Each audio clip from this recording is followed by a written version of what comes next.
अस्सलाम वालेकुम रहमतुल्लाहि बरकातहू। कैसे हो जी तुसी सब तो पहले ਅਸੀਂ ਅੱਜ ਆਪਣੇ ਇੱਕ ਸਬਸਕ੍ਰਾਈਬਰ ਦੇ ਸਾਡੀ ਬਹੁਤ ਪਿਆਰੀ ਸਬਸਕ੍ਰਾਈਬਰ ਨੇ ਜਿਨ੍ਹਾਂ ਨੇ ਸਾਨੂੰ ਕਿਹਾ ਸਾਨੂੰ ਐਗਲੈਸ ਬਰਾਊਨੀਜ਼ ਵੀ ਸਿਖਾਓ। ਤੁਹਾਨੂੰ ਐਗ ਵਾਲੀ ਵੀ ਸਿਖਾਵਾਂਗੇ ਇਨਸ਼ਾਅੱਲਾ, ਲੇਕਿਨ ਉਹਨਾਂ ਨੇ ਐਗਲੈਸ ਕਹੀ ਤਾਂ ਅਸੀਂ ਕਿ ਚਲੋ ਤੁਹਾਨੂੰ ਸਿਖਾ ਦਿੰਦੇ, ਤੁਹਾਨੂੰ ਸਿਖਾਉਣ ਅਸੀਂ ਕਿਸੇ ਦਰ ਬੈਠੇ।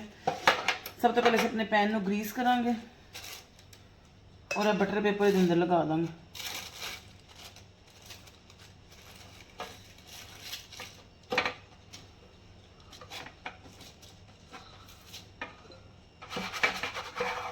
बटर पेपर में उपरों ग्रीस कर लेंगे और अपने ओवन उपर हीट करने ते लगा देंगे।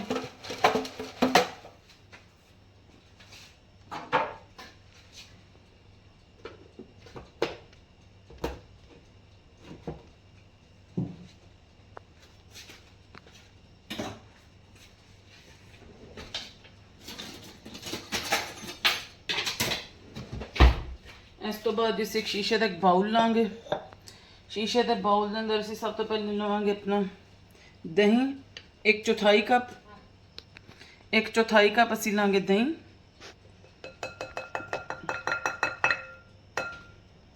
और इधर असीं लांगे जी आधा कप दूध लांगे। ए मिक्स कर डाल के इन्हें अच्छा सारा मिक्स देंगे।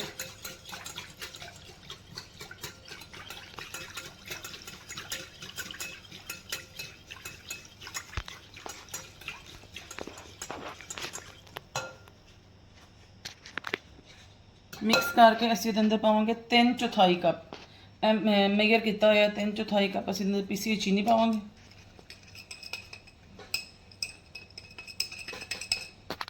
और इनू मिक्स करांगे कम से कम इन्ना कि अगर अंदर कोई साबत दाना है तो अच्छी तरह मिक्स हो जाए। अंदर थोड़ा जैसे मिक्स करांगे।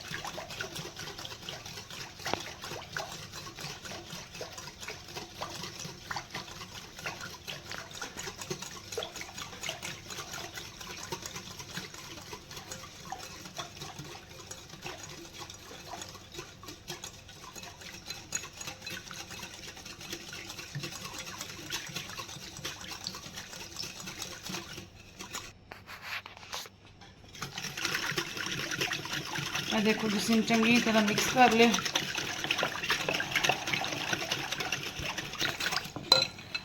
असी लिया जी 1 कप मैदा। 1 कप मैदे 4 ग्राम बेकिंग पाउडर, 4 ग्राम बेकिंग सोडा ते आधा कप असी लिया कोको पाउडर का। इन्हों असी छान लिया। तुसी मैं हर दफ़ा कहनी कि बेकिंग का असूल है कि छाने बगैर मैदा कभी भी यूज़ नहीं करना। ये असी एक चुटकी नमक पा देंगे।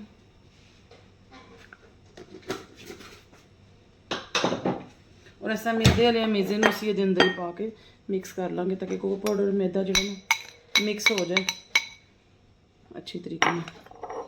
इंज असी चंगी तरह मिक्स कर लेंगे।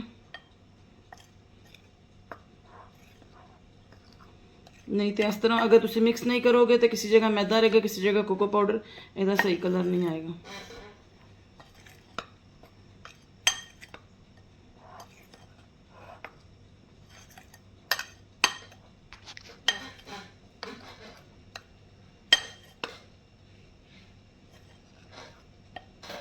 देखो हर जगह तो मिक्स हो गया मैदा भी तो कोको पाउडर भी।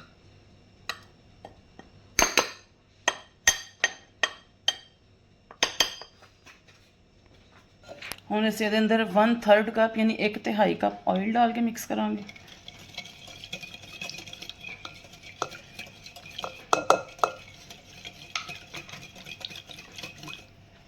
इन्ना को मिक्स करना है तो अच्छी तरह ऑयल जो है अंदर मिक्स हो जाए। जी एगलैस ब्राउनी हो, एगलैस कप केक हो या एगलैस केक हो, स्पंज केक, वो बीटर की जरूरत नहीं पैंदी। बीटर की जरूरत सानूं तां पैंदी जो असीं अंडे वाली कोई चीज़ बनाने हैं।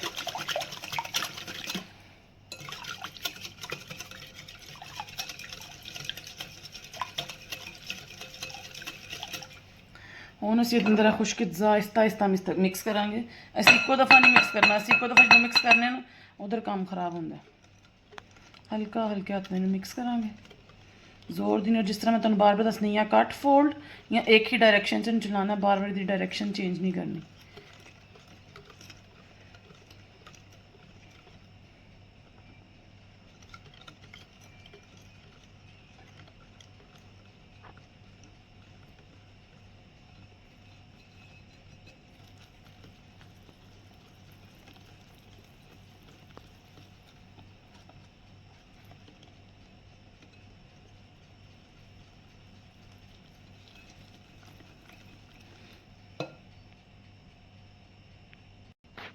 ਹੁਣ ਅਸੀਂ ਇਹ ਸਾਰਾ ਇਹਦੇ ਅੰਦਰ ਡਾਲ ਲਾਂਗੇ। ਵਿਸਕ ਦੀ ਮਦਦ ਨਾਲ ਅਸੀਂ ਸਾਰਾ ਬਾਹਰ ਨਿਕਾਲ ਲਾਂਗੇ ਅੱਛੇ ਤਰੀਕੇ ਨਾਲ। ਇਹਨੂੰ ਹਲਕੇ ਹੱਥ ਨਾਲ ਮਿਕਸ ਕਰ ਲਾਂਗੇ। ਓਵਰ ਮਿਕਸਿੰਗ ਮੈਂ ਤੁਹਾਨੂੰ ਹਰ ਦਫਾ ਕਹਿ ਰਹੀ ਨਹੀਂ ਕਰਨੀ। ਔਰ ਇਸ ਰੈਸਿਪੀ ਦੀ ਸਭ ਤੋਂ ਇੰਪੋਰਟੈਂਟ ਜਾਨ ਜਿਹੜੀ ਹੈ ਸਾਨੂੰ ਚਾਹੀਦਾ 1/4 ਕੱਪ ਗਰਮ ਪਾਣੀ, ਜਿਹੜਾ ਸਹੀ ਗਰਮ ਪਾਣੀ ਹੈ। ਇਹਦੀ ਵਜ੍ਹਾ ਤੋਂ ਹੀ ਸਾਡੀ ਜਿਹੜੀ ਨਾ ਬਰਾਉਨੀ ਨਰਮ ਬਣੇਗੀ ਔਰ ਟੇਸਟੀ ਬਣੇਗੀ। ਔਰ ਇੰਨਾ ਮਿਕਸ ਕਰਨਾ ਹੈ ਕਿ ਜਿਹੜਾ ਪਾਣੀ ਅੰਦਰ ਪਾਇਆ ਨਾ ਅੱਛੇ ਤਰੀਕੇ ਨਾਲ ਮਿਕਸ ਹੋ ਜਾਏ।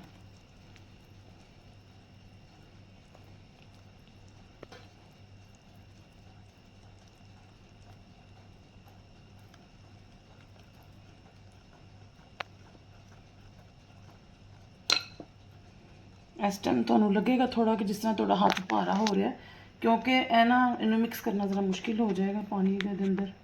ਤੇ ਤੁਸੀਂ ਘਬਰਾਣਾ ਨਹੀਂ ਕਿ ਤੁਸੀਂ ਸਮਝੋ ਕਿ ਤੁਹਾਡਾ ਮਟੀਰੀਅਲ ਖਰਾਬ ਹੋ ਗਿਆ ਕਿਉਂਕਿ ਹੱਥ ਦਾ ਜ਼ੋਰ ਜ਼ਿਆਦਾ ਲੱਗ ਰਿਹਾ। ਦੇਖੋ ਇਹ ਬੈਟਰ ਦੇ ਤਿਆਰ ਹੋਣ ਦੀ ਨਿਸ਼ਾਨੀ ਹੈ ਹੁੰਦੀ ਕਿ ਬੈਟਰ ਬਿਲਕੁਲ ਰਿਬਨ ਕੰਸਿਸਟੈਂਸੀ 'ਚ ਆ ਜਾਂਦਾ ਇਸ ਤਰ੍ਹਾਂ। ਬਸ ਹੁਣ ਹਰ ਜਗ੍ਹਾ ਤੋਂ ਸਾਡਾ ਮੇਜ਼ਰ ਵਿੱਚ ਮਿਕਸ ਹੋ ਗਿਆ। ਔਰ ਸਪੈਚੂਲਾ ਦੀ ਮਦਦ ਨਾਲ ਅਸੀਂ ਪੈਨ 'ਚ ਪਾ ਲਾਂਗੇ। ਅਸੀਂ 7x7x3 ਦਾ ਪੈਨ ਲਿਆ, ਇਹਦੇ 'ਚ ਅਸੀਂ ਆਪਣੀ ਅੱਜ ਦੀ ਬਰਾਉਨੀਜ਼ ਬੇਕ ਕਰਾਂਗੇ।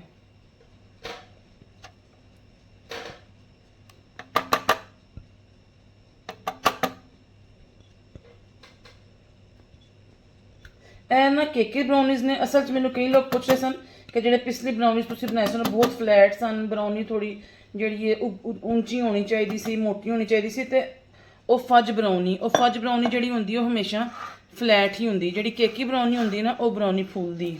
ਇਹ ਕੇਕੀ ਬਰਾਉਨੀ ਹੈ, ਫੁੱਲੇਗੀ ਔਰ ਐਗਲੈਸ ਵੀ ਹੈ। ਇਹ ਮੈਂ ਤੁਹਾਨੂੰ ਐਗ ਦੇ ਨਾਲ ਵੀ ਬਣਾਉਣਾ ਜ਼ਰੂਰ ਸਿਖਾਵਾਂਗੀ ਇਨਸ਼ਾਅੱਲਾ। ਉਹ ਐਗ ਵਾਲੀ ਫੱਜੀ ਬਰਾਉਨੀ ਸੀ, ਇਹ ਵਿਦਾਊਟ ਐਗ ਕੇਕੀ ਬਰਾਉਨੀ। ਤੇ ਇਹ ਅਮੇਜ਼ਨ ਨੂੰ ਸਿਰਫ ਬਰਾਬਰ ਕਰ ਦੇਣਾ, ਨਹੀਂ ਤਾਂ ਕਿਸੇ ਜਗ੍ਹਾ ਤੋਂ ਤੁਹਾਡਾ ਉੱਚਾ ਹੋਏਗਾ, ਕਿਸੇ ਜਗ੍ਹਾ ਤੋਂ ਨੀਵਾਂ ਹੋਏਗਾ। ਲੇਕਿਨ ਅਮੂਮਨ ਇਸ ਤਰ੍ਹਾਂ ਹੋ ਵੀ ਜਾਂਦਾ ਉੱਚਾ ਨੀਵਾਂ, ਇਹ ਕੋਈ ਇੰਨੀ ਵੱਡੀ ਗੱਲ ਨਹੀਂ। ਇਹਨੂੰ ਇਸ ਤਰ੍ਹਾਂ ਕਰ ਲਓ ਤਾਂ ਕਿ ਇਹਦੇ ਅੰਦਰ ਦੇ ਬਬਲਸ ਨਿਕਲ ਆਉਣ। और फिर 2-3 मिनट ਤੁਸੀਂ ਟੈਪ ਕਰਨਾ। ਟੈਪ ਕਰਨ ਦਾ ਮਕਸਦ ਇਹ ਹੁੰਦਾ ਕਿ ਮੇਜ਼ਾ ਬਰਾਬਰ ਹੋ ਜਾਏ, ਇਹਦੇ ਅੰਦਰ ਜਿੰਨੇ 에ਅਰ ਬਬਲਸ ਨੂੰ ਨਿਕਲਣ। ਆਪਣੇ ਪ੍ਰੀ ਹੀਟਡ ਓਵਨ 'ਚ ਅਸੀਂ ਨੂੰ ਰੱਖ ਦਾਂਗੇ ਪੱਕਣ ਵਾਸਤੇ 15 ਤੋਂ 20 ਮਿੰਟ ਵਾਸਤੇ। 15 ਤੋਂ 20 ਮਿੰਟ ਬਾਅਦ ਅਸੀਂ ਚੈੱਕ ਕਰ ਲਾਂਗੇ। ਹੁਣ ਬਰਾਉਨੀਜ਼ ਦੇ ਵਾਸਤੇ ਅਸੀਂ ਗਿਨਾਸ਼ ਤਿਆਰ ਕਰਾਂਗੇ। ਕਈ ਲੋਕ ਕਹਿੰਦੇ ਨੇ ਜੀ ਸਾਡੇ ਕੋਲ ਵਿਪਿੰਗ ਕਰੀਮ ਨਹੀਂ ਹੈ, ਵਿਪਿੰਗ ਕਰੀਮ ਦਾ ਅਸੀਂ ਕੀ ਕਰੀਏ ਜਾਂ ਇੰਨੀ ਜ਼ਿਆਦਾ ਅਸੀਂ ਕੀ ਕਰਨੀ। ਤੇ ਚਲੋ ਜੀ ਤੁਹਾਨੂੰ ਉਹਦਾ ਹੱਲ ਵੀ ਦੱਸ ਦਿੰਦੇ ਹਾਂ। ਅਸੀਂ ਤੇ ਹੱਲ ਦੱਸਣ ਵਾਸਤੇ ਬੈਠੇ। ਤੁਸੀਂ ਆਮ ਦੁੱਧ ਦੀ ਮਲਾਈ ਤਾਜ਼ੀ, ਜਿਹੜੀ ਇੱਕ ਦਿਨ ਦੇ ਦੁੱਧ ਦੀ ਮਲਾਈ ਹੈ ਨਾ, ਉਹਨੂੰ ਲੈ ਕੇ ਅੱਛੀ ਤਰ੍ਹਾਂ ਫੈਂਟ ਲਓ, ਇੰਨਾ ਕਿ ਅੰਦਰੋਂ ਖੁਸ਼ਕੀ ਖਤਮ ਹੋ ਜਾਏ।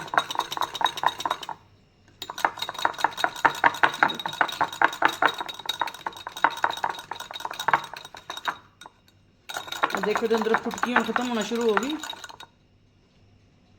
फुटकी के अंदरों खत्म होना शुरू हो गई। हम इनू भावें तुम इंज करो तो भावें इंज करो, भावें इंज करो, जिन्नी मर्जी करो। लेकिन केक तो मिक्सर नहीं करना या ब्राउनी तो मिक्सर नहीं, तो थोड़ा केक जो बैठ जाएगा या हार्ड हो जाएगा।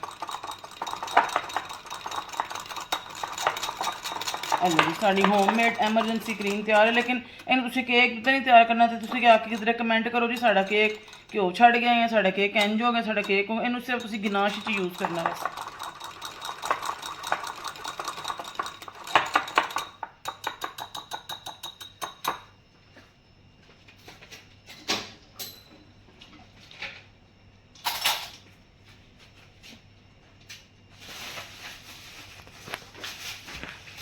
ਇਹ 50 ਗ੍ਰਾਮ ਅਸੀਂ ਦੇ ਅੰਦਰ ਪਏ ਡਾਰਕ ਚਾਕਲੇਟ ਕੰਪਾਊਂਡ ਅਗਰ ਸਾਨੂੰ ਜ਼ਰੂਰਤ ਮਹਿਸੂਸ ਹੋਏਗੀ ਤਾਂ ਅਸੀਂ ਇਹਦੇ ਅੰਦਰ ਹੋਰ ਡਾਲਾਂਗੇ ਔਰ ਇਹਨੂੰ ਅਸੀਂ ਹੁਣ ਮੈਲਟ ਕਰ ਲਾਂਗੇ ਅਵਨ ਦੇ ਵਿੱਚ। ਇਹ ਦੇਖੋ ਜੀ ਕਰੀਮ ਤੇ ਸਾਡੀ ਚਾਕਲੇਟ ਜਿਹੜੀ ਮੈਲਟ ਹੋ ਗਈ। ਇਹਨੂੰ ਅਸੀਂ ਥੋੜਾ ਜਿਹਾ ਪ੍ਰੈਸ ਕਰਾਂਗੇ ਚਾਕਲੇਟ, ਕਿਉਂਕਿ ਅਸੀਂ ਇਸ ਟਾਈਮ ਓਵਨ 'ਚ ਕੀਤੀ ਹੈ, ਗੈਸ ਤੇ ਹੈ ਨਹੀਂ ਸੀ ਔਰ ਬੱਚਿਆਂ ਦਾ ਦਿਲ ਵੀ ਕਰ ਰਿਹਾ ਸੀ ਬਰਾਉਨੀਜ਼ ਖਾਣ ਨੂੰ।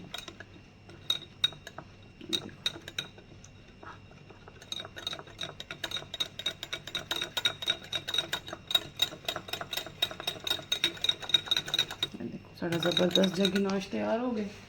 ਇਹ ਮੈਨੂੰ ਇਸ ਟਾਈਮ ਤੁਹਾਨੂੰ ਲੱਗੇਗਾ ਬਿਲਕੁਲ ਪਤਲਾ, ਕਿਉਂਕਿ ਇਹ ਜੇ ਗਰਮ ਹੈ। ਇਹਦੇ 'ਚ ਅਸੀਂ ਪਾ ਲਾਂਗੇ 1 ਤੋਂ 2 ਕਤਰੇ ਆਇਲ ਦੇ।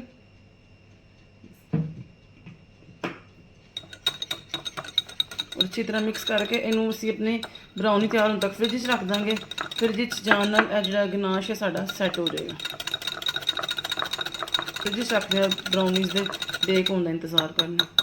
ਇਹ ਦੇਖੋ ਜੀ ਸਾਡੀ ਬਰਾਊਨੀਜ਼ ਬਿਲਕੁਲ ਰੈਡੀ ਨੇ। ਇਹਨੂੰ ਟੈਸਟ ਕਰਨ ਦਾ ਤਰੀਕਾ ਇਹ ਵੇ ਕਿ ਇਹਦੇ ਅੰਦਰ ਅਸੀਂ ਡਾਲਾਂਗੇ ਟੈਸਟਰ। ਇਹ ਦੇਖੋ ਇਹ ਬਿਲਕੁਲ ਕਲੀਨ ਆ ਰਿਹਾ, ਦਾ ਮਤਲਬ ਸਾਡੀ ਬਰਾਊਨੀਜ਼ ਰੈਡੀ ਹੋ ਗਏ ਨੇ। ਹੁਣ ਇਹਨੂੰ ਅਸੀਂ ਥੋੜ੍ਹੀ ਦੇਰ ਕੱਪੜਾ ਦੇ ਕੇ ਢੱਕ ਕੇ ਰੱਖ ਦਾਂਗੇ ਅੱਛੀ ਤਰ੍ਹਾਂ ਠੰਡੀ ਹੋ ਜਾਣ, ਤੇ ਫਿਰ ਅਸੀਂ ਇਹਦੇ ਉੱਪਰੋਂ ਗਨਾਸ਼ ਨਾਲ ਸੈਟਿੰਗ ਕਰਾਂਗੇ। ਹਾਂਜੀ, ਤੇ ਸਾਡੀ ਬਰਾਊਨੀਜ਼ ਬਿਲਕੁਲ ਤਿਆਰ ਨੇ। ਹੁਣ ਅਸੀਂ ਇੰਜ ਨੂੰ ਸਾਈਡਾਂ ਤੋਂ ਅਲੱਗਾ ਕਰ ਲਾਂਗੇ ਤਾਂ ਕਿ ਸਾਨੂੰ ਡੀਮੋਲਡ ਕਰਨ 'ਚ ਆਸਾਨੀ ਹੈ।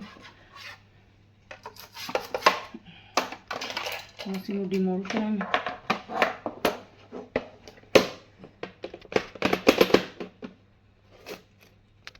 ਇਹ ਦੇਖੋ ਜੀ ਕਿੰਨੀ ਜ਼ਬਰਦਸਤ ਸਾਡੀ ਬਰਾਊਨੀਜ਼ ਬਣੀਆਂ ਨੇ, ਬਿਲਕੁਲ ਵੀ ਨਹੀਂ ਚਿਪਕੀਆਂ ਔਰ ਨਰਮ। ਦੇਖੋ ਇਹ ਤੁਹਾਨੂੰ ਪਤਾ ਲੱਗ ਰਿਹਾ ਹੋਗਾ ਮੇਰੇ ਹੱਥ ਲਗਾਉਣਾ ਕਿ ਕਿੰਨੀ ਨਰਮ ਹੈ, ਔਰ ਇਹ ਮੇਰੀ ਛੁਰੀ ਲੱਗਣ ਨਾਲ ਕੱਟ ਗਈ। अब जो इतनी ज़्यादा सॉफ्ट है कि देखो थोड़ी गर्म है ना से तो साइडा तो ब्रेक होने लग गई। तो उसने बिल्कुल ठंडा करना है। और देखो मैं तुम गनाश भी दिखावा। गनाश हम सख्त हो गया ना, पहले बहुत नरम सी। इन्हों अस उत्ते लगावे तो फैला देंगे।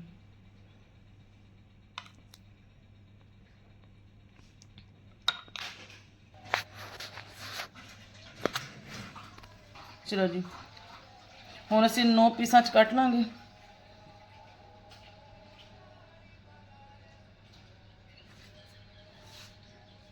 ਤੁਹਾਡੀ ਮਰਜ਼ੀ, ਤੁਸੀਂ ਇਹਨੂੰ 12 ਪੀਸਾਂ 'ਚ ਵੀ ਕੱਟ ਸਕਦੇ ਹੋ। ਇਹ ਦੇਖੋ ਜੀ ਇਹ ਸਾਡੀ ਬਰਾਊਨੀ ਦੀ ਫਾਈਨਲ ਲੁੱਕ ਹੈ। ਇਹ ਬਹੁਤ ਜ਼ਬਰਦਸਤ ਤੇ ਸੌਫਟ ਬਣੀ ਹੈ। ਔਰ ਇਸ ਗੱਲ ਦਾ ਸਬੂਤ ਹੈ ਕਿ ਜਿਹੜੇ ਸਾਡੇ ਘਰ ਦੇ ਨਿੱਕੇ ਚੋਰ ਨੇ ਉਹ ਪਿਛਲੇ ਪੀਸ ਲੈ ਕੇ ਨੱਸ ਗਏ ਨੇ। ਔਰ ਮੈਂ ਤੁਹਾਨੂੰ ਇੱਕ ਬਰਾਊਨੀ ਤੋੜ ਕੇ ਦਿਖਾਵਾਂਗੀ। ਇਹ ਦੇਖੋ ਕਿੰਨੀ ਸੌਫਟ ਹੈ, ਦੇਖੋ ਬਿਲਕੁਲ ਸੌਫਟ ਤੇ ਟੇਸਟੀ। ਔਰ ਇਹਦਾ ਰਿਜ਼ਲਟ ਤੁਹਾਨੂੰ ਦੇਣਗੇ ਸਾਡੇ ਸਭ ਤੋਂ ਛੁਟਕੂ ਸਾਹਿਬ।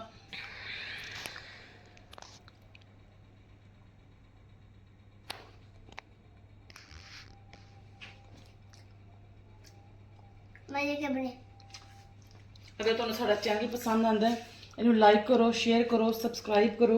ये तुहाडा प्यार है साडे वास्ते, जिहदी वजह तो सानू मजीद एप्रीसीएशन मिलती है।